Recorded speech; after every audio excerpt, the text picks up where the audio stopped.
Olá pessoal, vamos começar mais uma aula de geografia. Hoje vamos discutir um pouco sobre a estrutura demográfica. Como temas principais da aula, nós temos a demografia e a análise estrutural e espacial, a estrutura etária e a pirâmide etária, a distribuição etária no Brasil e o envelhecimento populacional. Como sabemos, a demografia é um campo, é um ramo, da geografia que tem como objeto de pesquisa o estudo da população, o fenômeno da população.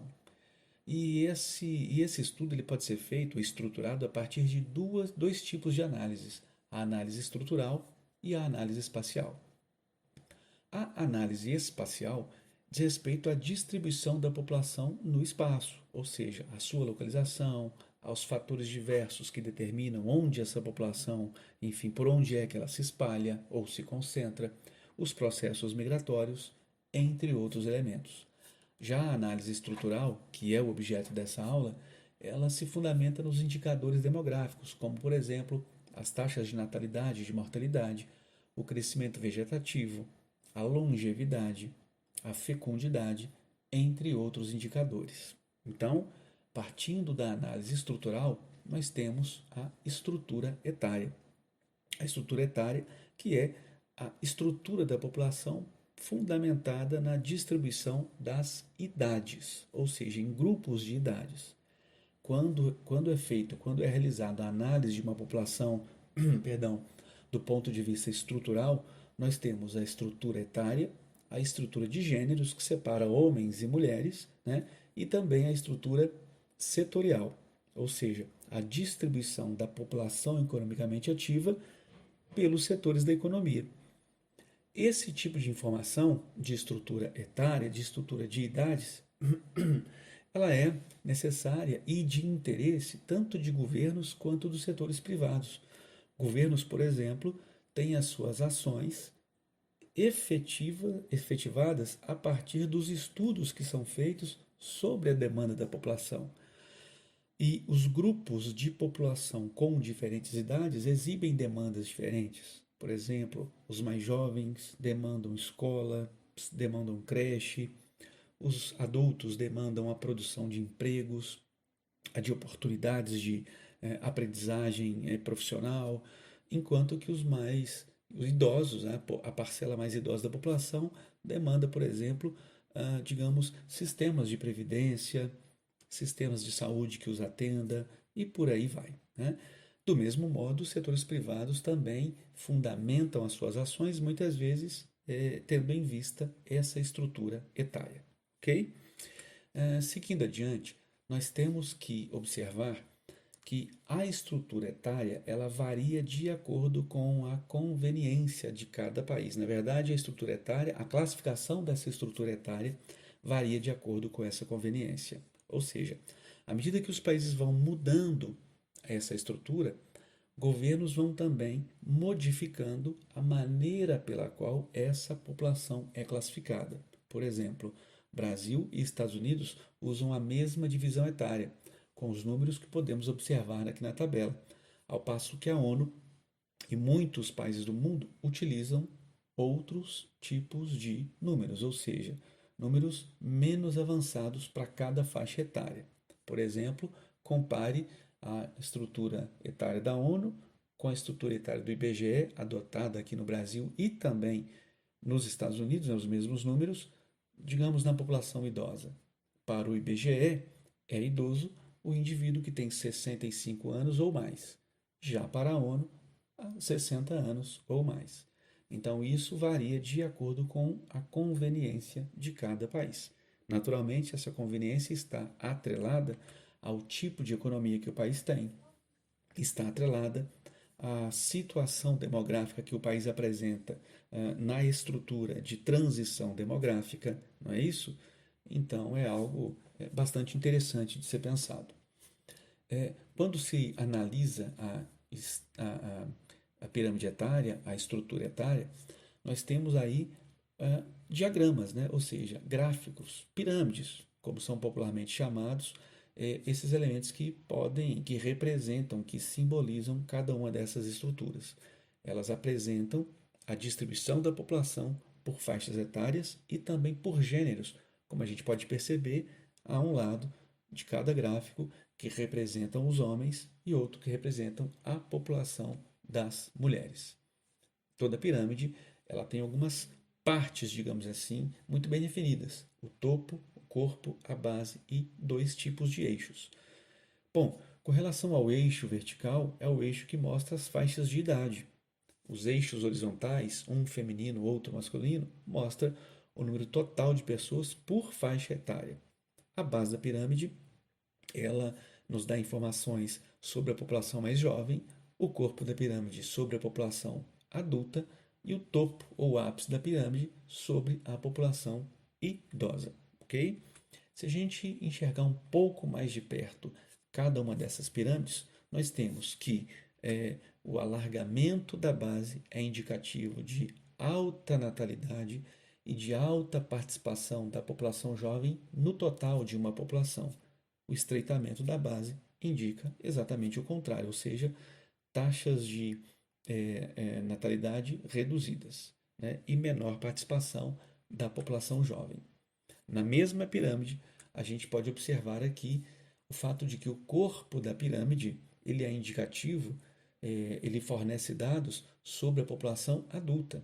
E do mesmo modo, o alargamento indica crescimento dessa faixa de idades na participação total da população, bem como também acontece lá no topo da pirâmide, indicando maior participação da população idosa no total da população. Na prática, a pirâmide etária, esse gráfico etário, ele muda de forma à medida que a estrutura da população também muda. Eu te peço que você pare o vídeo por um segundo e faça uma análise, uma comparação das pirâmides A e da pirâmide B. Na prática, a gente percebe, entre outras coisas, que no caso da pirâmide A, ela aponta, né, um país ainda em desenvolvimento com uma alta taxa de dependência econômica, o que significa dizer que tem uma grande participação dos jovens no total da população, enquanto que na pirâmide B acontece uma baixa taxa de dependência, indicando já um país de uma estrutura mais desenvolvida. Beleza? Seguindo em frente, nós podemos dizer que existem pirâmides típicas, né, que são essas que já tivemos contato, né, no início dessa nossa conversa, onde essa primeira pirâmide, mais abaixo, indica um país jovem, né, um país de economia ainda em desenvolvimento, bem como a segunda pirâmide, aquela que indica um conjunto demográfico adulto um pouco maior, né, geralmente ligados a países que estão transitando, né, de uma estrutura primária de crescimento demográfico para uma estrutura mais avançada, que é aquela já onde estão os países desenvolvidos, e a terceira pirâmide, pirâmide de um país idoso, normalmente também ligada, relacionada a países mais evoluídos do ponto de vista social e econômico. Então, é uma estrutura, digamos, móvel, ela se modifica à medida que também se modifica a própria dinâmica demográfica de cada país.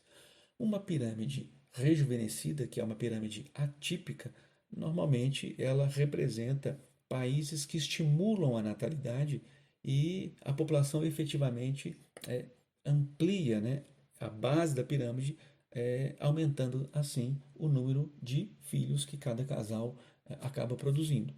Esse é o caso, por exemplo, da China na atualidade, ok? A Europa tenta fazer isso, mas a população não corresponde, ou seja, ela segue mantendo uma baixa taxa de natalidade. Na prática, então, à medida que ocorre a transição demográfica, a forma da pirâmide é também alterada, uma vez que ela representa, que ela simboliza justamente essas alterações pelas quais uma população passa ao promover a transição demográfica. Visto tudo isso, a gente pode apontar aqui um pouquinho sobre a distribuição etária do Brasil. A gente pode perceber que lá nos anos 80 nós tínhamos ainda uma população muito marcadamente aí pela presença da população jovem, muito forte, né, com uma pirâmide que representava um país com um nível bastante baixo de desenvolvimento. No entanto, dos anos 90 até a atualidade, até os anos 2010, né, data do último censo, nós tivemos uma grande modificação na pirâmide, com uma ampliação do ápice e uma redução da base, bem como também uma ampliação do corpo. Ou seja, o Brasil está num processo aí de complementação da sua transição demográfica. Tá? Nesse sentido, é importante observarmos alguns pontos de grande interesse. Veja, 68% da população do país forma atualmente a PEA, a população economicamente ativa. Isso é extremamente vantajoso para um país, né? A proporção de idosos é relativamente pequena, mas ela apresenta constante crescimento. O Brasil é um país que, tempo a tempo, ano a ano, está, digamos, envelhecendo, né? Mas ainda temos uma população adulta bastante maior. A população de crianças, por outro lado, está reduzindo, que é um indicativo de redução das taxas de natalidade. E o país vive, dentro dessas condições, o chamado bônus demográfico. É uma espécie de janela de oportunidade ou razão de dependência positiva, que é o período ideal para que um país se desenvolva, já que a PEA ela supera numericamente a população idosa e a população mais jovem, que é a população dependente, ok? É a chance que o país tem de se desenvolver. Bom, nesse sentido, se a gente analisa a estrutura etária do Brasil, a distribuição etária do Brasil, comparando, por exemplo, com alguns países maduros, nós vemos que o Brasil está se aproximando e rapidamente dessa condição, embora nós não estamos conseguindo avançar no sentido social e econômico, né? A população do Brasil, embora madura, ela não tem alcançado os mesmos níveis de desenvolvimento das populações dos países desenvolvidos. Então é importante absorvermos isso e politicamente, economicamente também trabalharmos isso para que o desenvolvimento possa atingir toda a população brasileira. Por fim, a gente tem que apontar um pouquinho aqui sobre o envelhecimento populacional. Existem países que já são chamados de países centenários. O Japão lidera essa lista, seguido da Itália, da Grécia, Finlândia e Portugal. Reparem que são todas nações do hemisfério norte e todas nações desenvolvidas. Esse processo está relacionado à redução da taxa de fertilidade, à ampliação da longevidade, ambos processos ligados aos níveis de desenvolvimento social e econômico atingidos aí por essas nações. É interessante a gente ter aqui alguns dados para refletir um pouquinho, né? No período 1950 a 2050, então nesse período de 100 anos, quando consideramos o processo de envelhecimento da população, é interessante que nós avaliemos alguns dados bem importantes. Veja, no período de 1950 a 2050, a população mundial será 4 vezes maior. Em 1950, a população global somava algo em torno de 2 bilhões de pessoas, talvez um pouco mais. Mas em 2050 somará algo perto de 8 bilhões, na verdade, um pouco mais que 8 bilhões de seres humanos sobre a face da Terra. Essa população, ela vai ainda apresentará, portanto, uma outra característica, o fato de que a população de 60 anos ou mais será 10 vezes maior e a população de 80 anos ou mais será 26 vezes maior. Portanto, é necessário que desde já governos tratem, né, de produzir políticas que possam atender a essa população tão importante que é a população idosa. Justamente ela que nos deixou um legado gigantesco de conhecimento, de produção tecnológica e econômica, de feitos importantes, né, feitos políticos e históricos bastante importantes, e que se tornará uma parcela extremamente grande do total da população global. Esse processo de envelhecimento populacional impacta, entre outras questões, a questão dos sistemas de previdência e de saúde, do mercado consumidor, da população economicamente ativa e também da razão de dependência. Avalie esse gráfico. Em especial, avalie estes dados aqui, que são dados do Brasil, né? Então, nós temos em 2018, havia no Brasil 19,2 milhões de idosos. Em 2018, ok?